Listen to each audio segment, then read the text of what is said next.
नमस्ते दोस्तों, हाल ही में हमारे देश में जो हुआ वो काफी शर्मनाक घटना थी और इस घटना के खिलाफ आज पूरा देश खड़ा हो चुका है। आखिर क्या हुआ इस इंसिडेंट्स में? संजय रॉय जिनको पुलिस ने अरेस्ट किया है, सीबीआई ने अरेस्ट किया है, आखिर वो कौन है?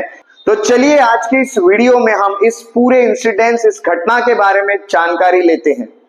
जगह 138 साल पुराना हॉस्पिटल जो कि कोलकाता में है, आरजे कार हॉस्पिटल।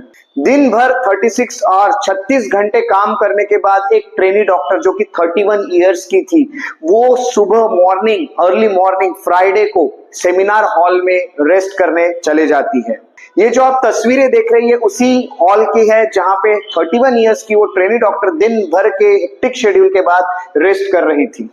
अगली सुबह इसी सेमिनार हॉल में जो ट्रेनी डॉक्टर थी 31 इयर्स की, उनकी dead body half naked condition में पोडियम के पास मिली और उनकी जो बॉडी थी वो फुल ऑफ इंजुरीज थी। उस पे काफी सारी इंजुरीज थी। इंजुरीज अगर देखा गया तो उनके आंख पे, उनके माउथ पे, उनके जेनिटल्स पे, उसके अलावा left leg, neck, right hand, ring finger, lips, हर जगह इंजुरी पाई गई है उनके बॉडी पे। इसी के साथ साथ दूसरी जब रिपोर्ट आती है तो दूसरे रिपोर्ट में उनके एक आंख में कांच के कुछ टुकड़े भी पाए गए हैं और रिपोर्ट से पता चलता है कि उनका रेप करके उनकी हत्या यानी उनका मर्डर कर दिया गया।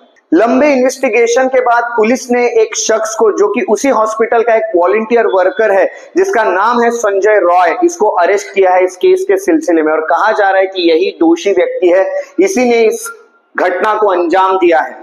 जब ये इंसिडेंट्स हुआ उसके बाद पूरा देश इस इंसिडेंट्स के खिलाफ खड़ा हो गया। आप तो जानती है कि कितना ज्यादा प्रोटेस्ट चल रहा है पूरे देश में, पूरे बंगाल में, पूरे कोलकाता में। सो जिस शख्स ने इस घटना को अंजाम दिया, आखिर वो है कौन, ये जान लेते हैं। जैसे कि मैंने बताया, इसका नाम है संजय रॉय। ये संजय रॉय कौन है, इसके बारे में जानकारी ले लेते हैं।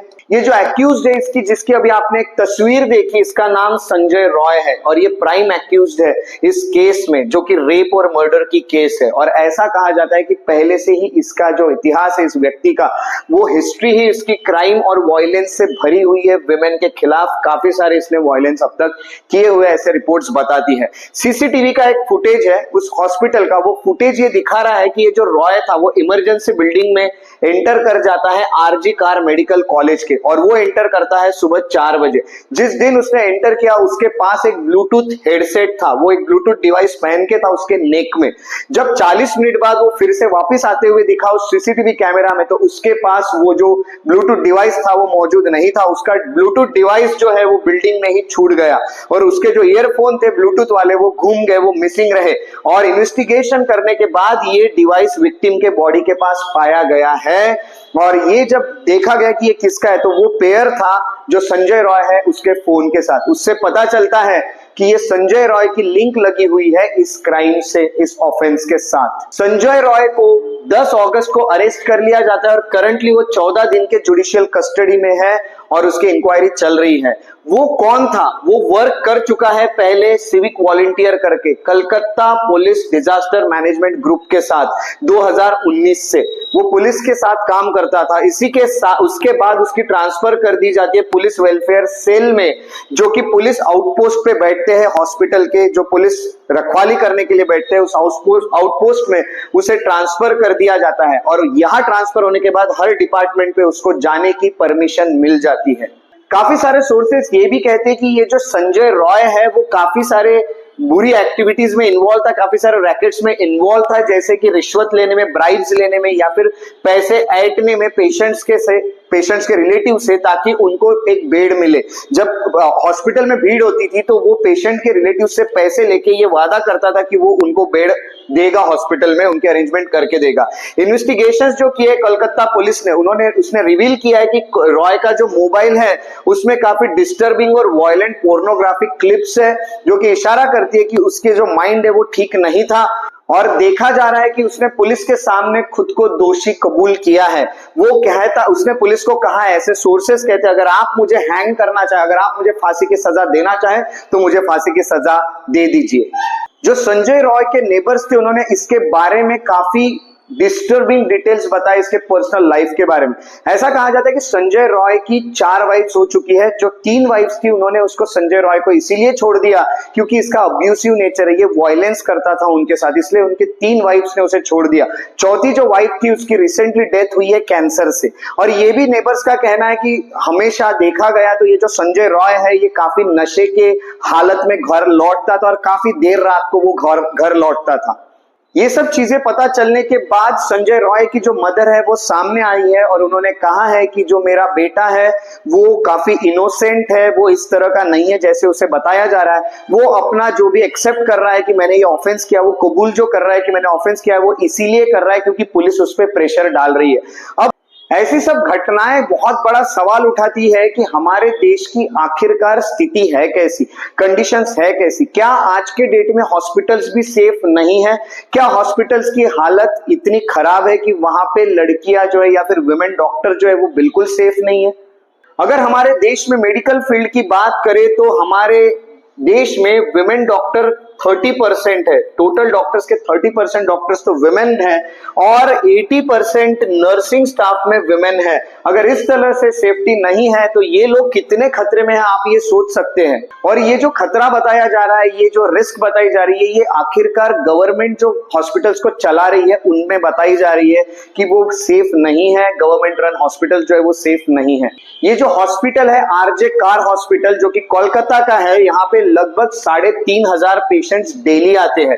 जो ट्रेनी डॉक्टर्स होते हैं जो कि अपने पोस्ट ग्रेजुएशन कर रहे हैं, जो कि एमबीबीएस हो चुके हैं, जैसे कि अभी जो विक्टिम है 31 इयर्स की ट्रेनी डॉक्टर, वो वैसे जो डॉक्टर्स है उन्हें 36 आवर्स कंटिन्यूअसली काम करना पड़ता है। इतना काम करने के बाद इस हॉस्पिटल में रेस्ट रूम्स भी नहीं है जहां वो रेस्ट कर सके। इस कारण उन्होंने 3rd फ्लोर के सेमिनार रूम में ही रेस्ट करना पड़ता है। और अभी आपने देखा कि सेमिनार रूम में रेस्ट करते हुए डॉक्टर के साथ क्या हुआ। सो हम उम्मीद रखते हैं कि हमारे देश की सरकार जल्द से जल्द इन इश्यूज को सॉल्व करे, विमेन के सेफ्टी और सिक्योरिटी के लिए जल्द से जल्द कुछ फैसिलिटीज प्रोवाइड करे। अगर आपको लगता है कि इस तरह के इंसिडेंसेस हमारे देश में नए हैं तो मैं आपको बता दूं कि ऐसे कई सारे इंसिडेंट्स हमारे देश में हुए हैं। उसमें के कुछ 2 इंसिडेंट्स आपको बताता हूं।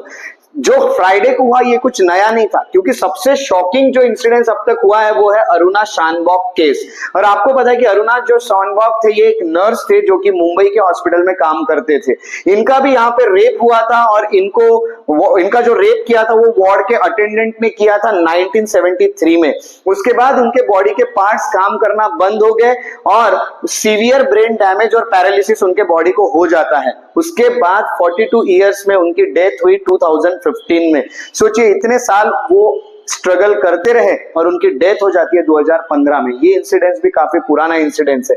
रिसेंटली ऐसे इंसिडेंट्स की बात करूं तो केरला की एक जो 23 इयर्स ओल्ड मेडिकल इंटर्न थी जिनका नाम वंदना दास जी है, इनके ऊपर जो सर्जिकल सीजर होती है उससे अटैक किया जाता है और वो अटैक एक ड्रंकन पेशेंट ने किया था। ये घटना लास्ट ईयर की ही है।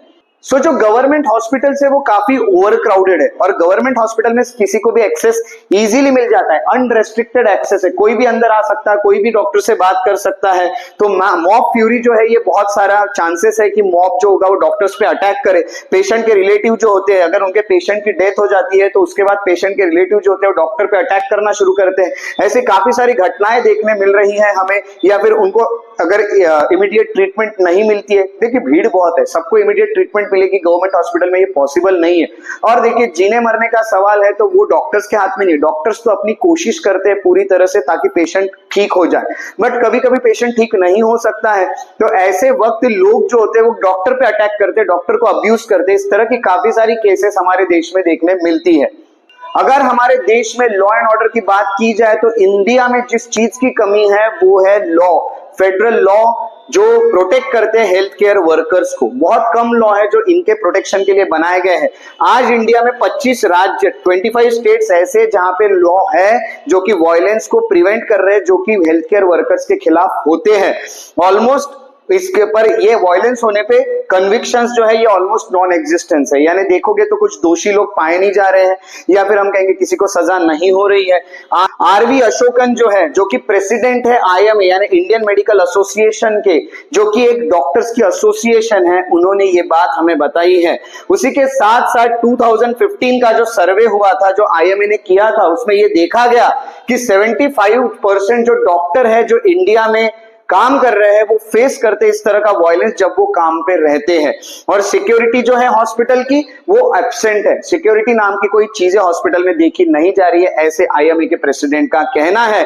तो यही एक कारण है कि सिक्योरिटी ना लगाना हॉस्पिटल्स में या फिर वायलेंस की तरफ ध्यान ना देना। वो कारण ये है कि किसी को ये नहीं लगता है कि हॉस्पिटल जो है वो भी एक कॉन्फ्लिक्ट जोन है, वहां पे भी इस तरह के इंसिडेंसेस हो सकते हैं।